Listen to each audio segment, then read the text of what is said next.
Good evening and welcome to EvilGinger Miniatures, where Scruffy Bugger hasn't done his beard properly. Also, I can't tell left from right. So, part one of what is going to be quite a long one tonight. I've been fiddling around in the office, mostly sorting stuff out and getting rid of junk and accretions from my previous business, which was delivering newspapers.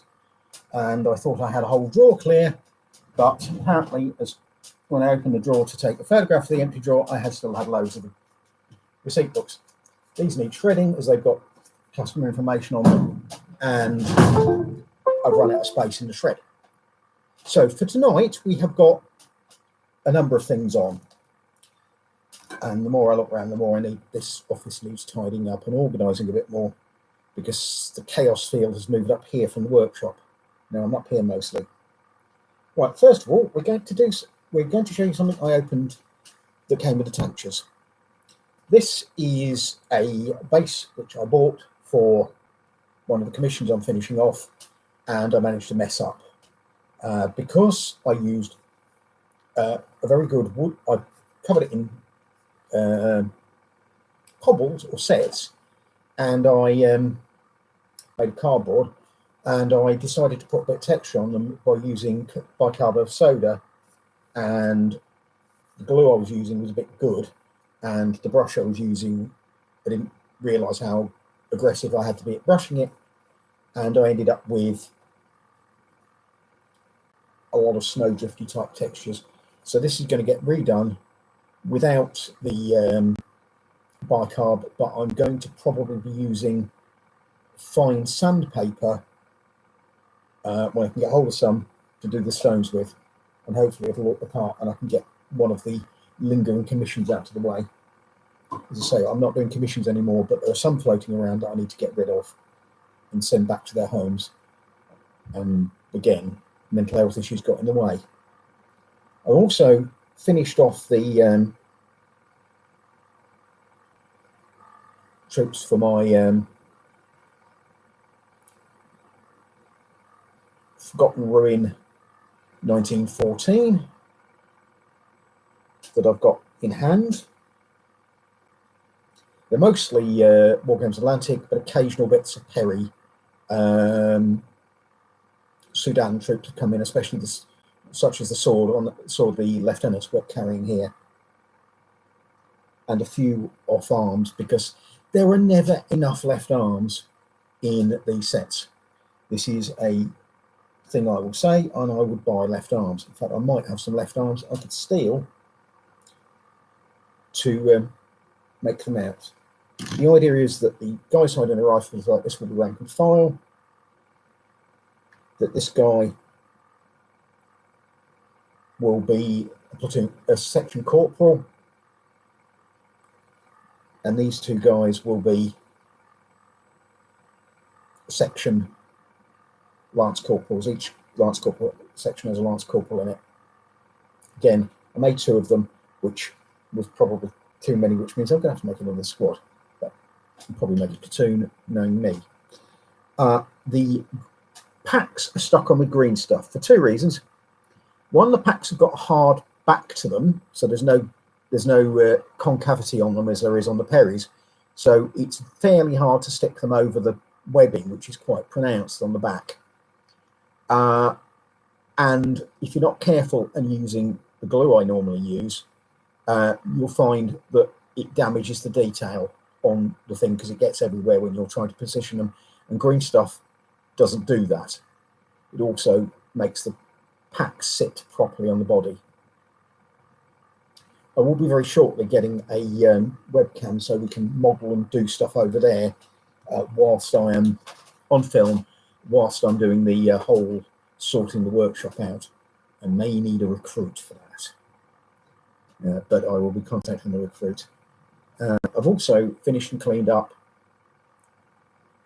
all the hobgoblins, which will be fighting those World War I troops. They need priming, but they need better lighting for priming. And I have made a step in that direction. I've got two 100-watt uplighters at either end of the workshop. This one here and that one there. This one will probably go behind the door so I can close the door. But it's hot at the moment still, and airflow is important, especially to a cold tolerant person like me. That's where we are with those at the moment. The tanks are downstairs, still on a photo thing downstairs.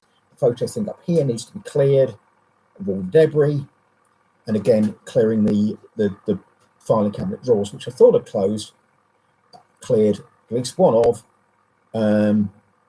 till I took the thumbnail for this thing and discovered, yeah, there were a few more books at the back. As I say, that is full, and I can't empty it in the bin because it will fill the bin to the brim, and I'm probably going to have to disguise the fact that I've been putting office waste in there from the bin men who have a habit of leaving bins behind if they think they're contaminated.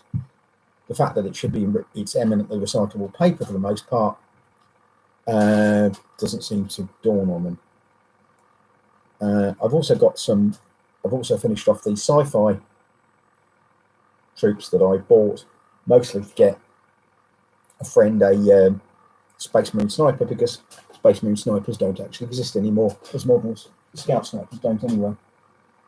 Somewhere on here, there it is. I have a 32mm base, which I'll be cutting the leg off and putting the other sniper on there. But again, it's another thing that I might need a platoon for. That's for a Wrath and Glory lane I'm running with friends. Also, that came with the tanchers are a restock of the really lovely and highly recommended, but don't you buy the last of the new so-and-sos, Warbase's Platinum brushes. These are really good. They survived my contact with me and my painting style for over a year. These are mostly size 1s. What sizes are they? Let's open the box. Let's have a look. Because again, I just fished out the tanchers. These are nearly all size 1s. A 3/0, size 1s are the ones I use much, and a 3, which is the largest they do, but I tend to use these as primer and wash brushes, and I could probably do with a size 4 or 6 for certain things, but if I'm doing small things and want a bit of control. But they're gorgeous brushes, and they're not expensive, and I don't feel guilty when I kill them occasionally by doing stupid things like letting them go dry because I've been distracted. And this weather, acrylic paint dries really quickly.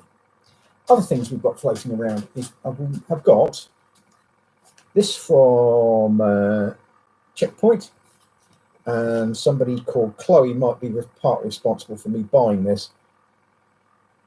So let's have a look. Let's do a bit of an unboxing. This is a random selection of things I bought.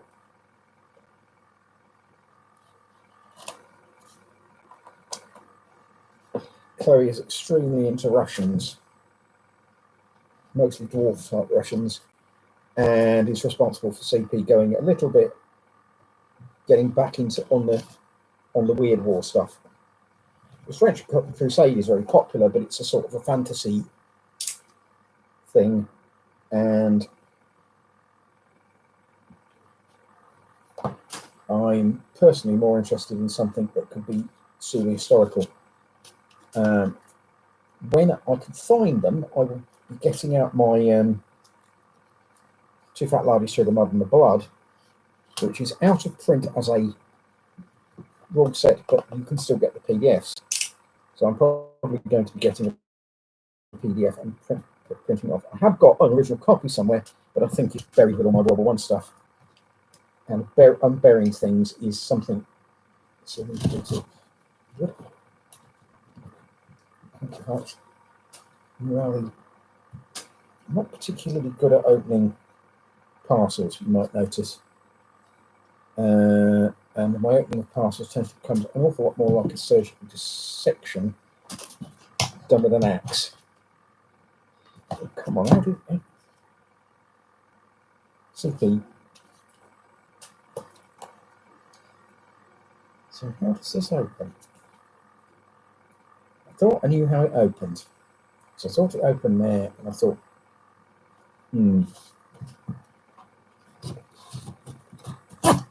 Aha. A little bit of brute force and ignorance. and stretching the blade out. It's not the sort of box I can reuse, so it doesn't really matter if I destroy it. I have no idea how that happened. That's the thingy note from CP, which I will be going through, and I should get that back out of the way.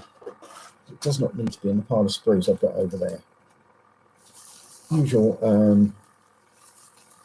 bits and pieces. And let's fish out what we've got.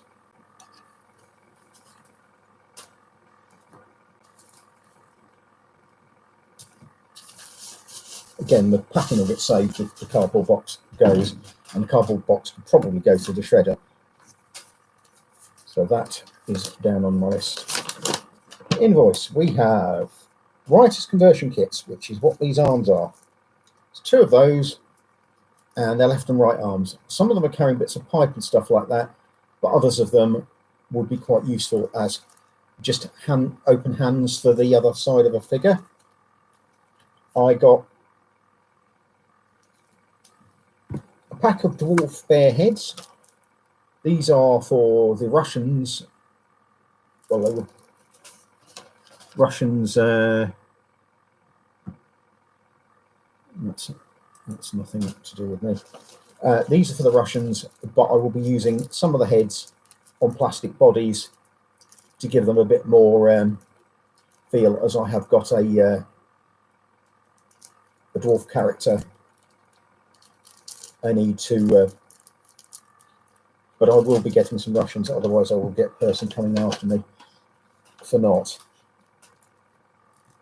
What else have we also got? If I open this bag up, what else have we got in here? We should have some sniper rifles, which I was considering using as an alternative to the rifles that that came with the Ura Marines. If I can't get the arms to work, and I am struggling on those, but I could basically get an open-handed one from another figure and just set this in. But that's a fairly good heavy rifle. I've also got some rocket launchers. Again, I wanted to give the Ura a bit more of a support. This seems to be, yeah, it's a reloadable rocket launcher. Again, that's rather nice.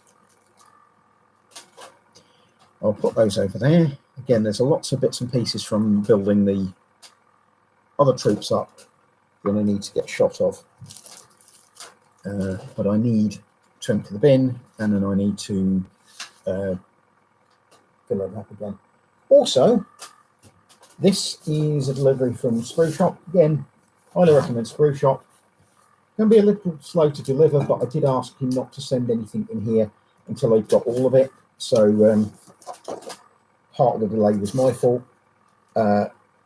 Again, if you order stuff that's out of stock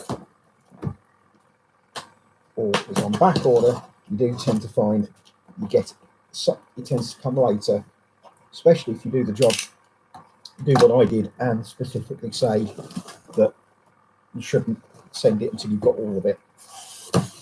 Now we've got stuff in here which I'll fish out. Why have I got a load?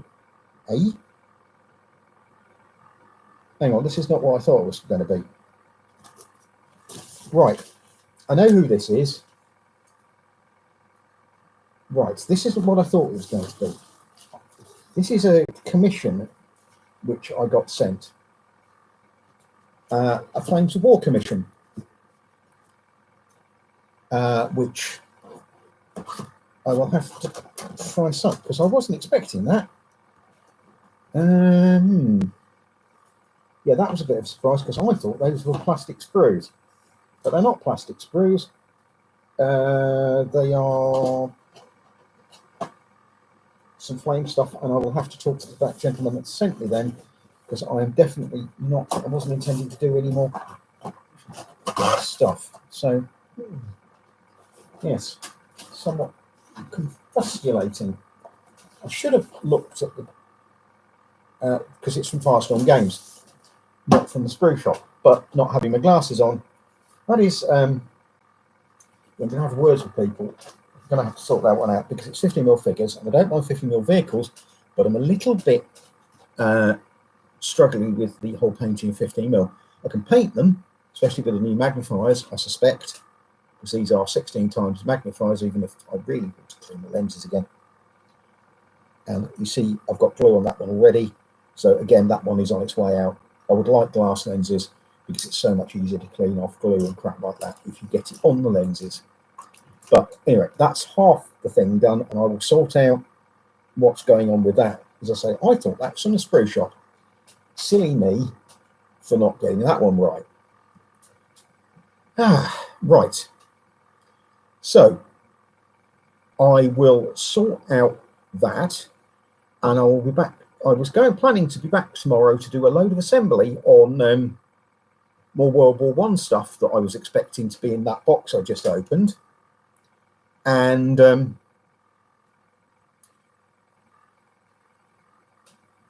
haven't had it yet. However, I might be able to sort something like that out, and I've got the tank just to show you close up anyway. You've seen pictures on the website, but on Facebook, on the web page. But hello, Sean. Where or what from, sir? Oh, these, the Flames of War stuff. They're from Firestone Games, and they're 50mm scale World War II. And I need to find out what they're going to be painted up as, because there are tanks in there which it's basically British stuff, but I shall have a good look for them. These are War Games Atlantic, again with a little bit of Perry, and the fantasy figures that I've got floating off here are basically Oathmark. These are all entirely Oathmark and come from the Orc infantry box.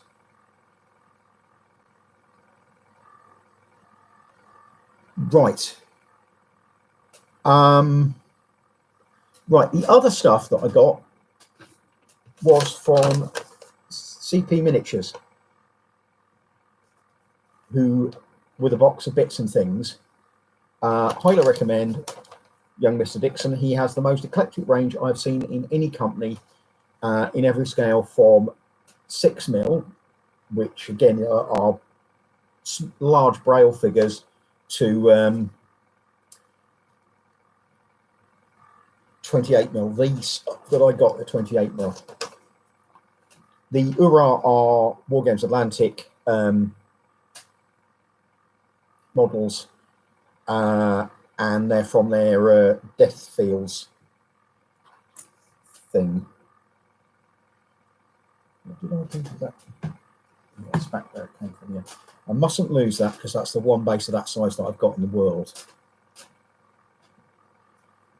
There's lots of nice stuff to come out, and I might be coming down to see you on Thursday if you're going to be down there on Thursday, and having a little chat, because I might need a bit of a hand with old workshop clearing thing, because that's the big thing that's getting in my way at the moment. Upstairs it might be cluttered and chaotic, but I know what I'm doing with it. Downstairs in the workshop, I just take one look at it, and I'm resisting the temptation to cry, because it is a horrible mess, and I let it get a horrible work. Again, I have finished a load of things that I was supposed to be doing. But anyway, there will be more tomorrow. There may even be another delivery tomorrow of the plastic sprues that I was intending to assemble. But that's it for now, and I will see everybody tomorrow for part 2. Take care, and goodbye for now. Bye. My pleasure, Shawnee. Always a pleasure. Ending the stream. Bye.